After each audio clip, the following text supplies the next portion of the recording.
관훈클럽에 초청받은 것을 영광스럽게 생각합니다. 오늘로 제가 집권 여당인 국민의힘을 이끌게 된 지 한 달이 좀 넘었습니다만 불과 두어 달 전까지만 해도 제 인생이 오늘처럼 될 거라고는 생각하지 못했습니다. 오늘 토론에 앞서서 제가 어떤 마음으로 정치의 길에 나섰는지, 그리고 목련이 피는 4월 10일까지 어떤 일을 할지에 대해서 말씀드리겠습니다.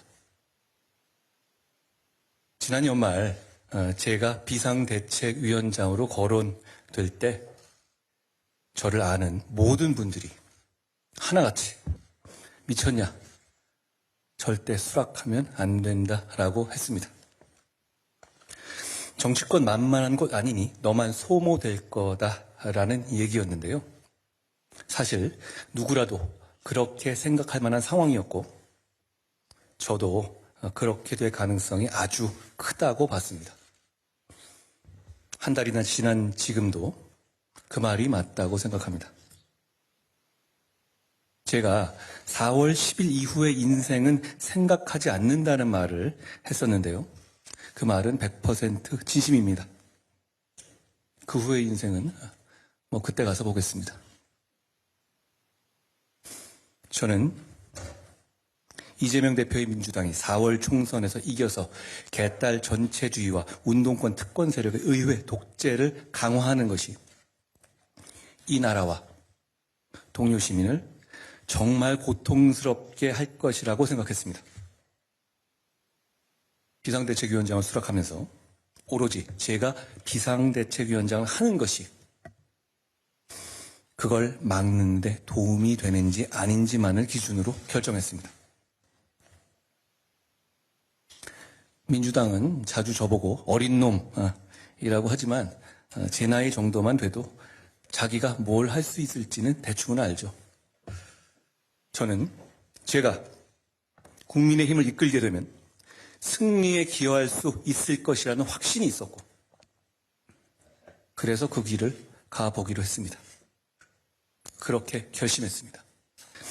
저는 큰 결정 과감하게 하려 합니다. 그냥 명분, 상식, 정의감 이런 기준으로요. 여기서 생각이 많아지면 사가 끼기 쉬운 것 같더라고요. 그 후 일하는 세부의 과정에서는 하나하나 돌다리를 두드리는 편입니다. 그 거꾸로가 되지 않으려고 노력합니다. 앞으로도 그러지 않도록 노력할 겁니다. 저는 4월 10일까지 완전히 소진될 수 있도록 할 수 있는 모든 것을 다 할 생각입니다. 여기서 잠깐 제가 생각하는 국민의힘의 지향점에 대해서 말씀드려보겠습니다. 대한민국의 헌법은 자유민주주의를 기본으로 하고 국민의힘은 바로 그 자유민주주의 정당입니다. 선택권과 경쟁이 존재할 때 시민의 권익에 증진되고 사회가 발전한다는 것이 저의 강한 신념입니다. 국가는 공정한 경쟁을 보장하고 경쟁에 참여하는 것을 권장해야 합니다. 그 과정에서 경쟁의 룰이 지켜질 것이라는 확고한 믿음을 드려야 합니다.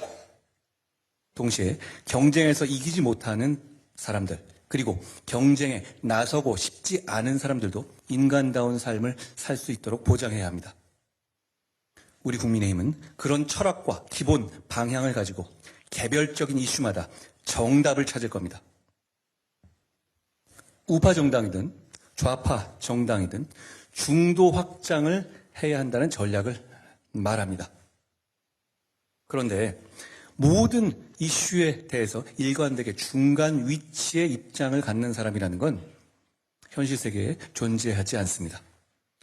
제가 생각하는 중도층이란 어떤 이슈에서는 오른쪽의 입장을, 어떤 이슈에서는 왼쪽의 입장을 갖는 사람들, 즉 평균 내면 대충 중간 정도의 수치가 나오는 분들을 말하는 거라고 생각합니다. 그러니 이분들의 지지를 받기 위해서 기계적으로 중간 지점을 겨냥한 답을 내는 것은 잘못된 판단입니다. 대신 개별 이슈마다 어느 쪽에서든 선명하고 유연한 정답을 찾으려는 노력을 해야 한다고 생각합니다.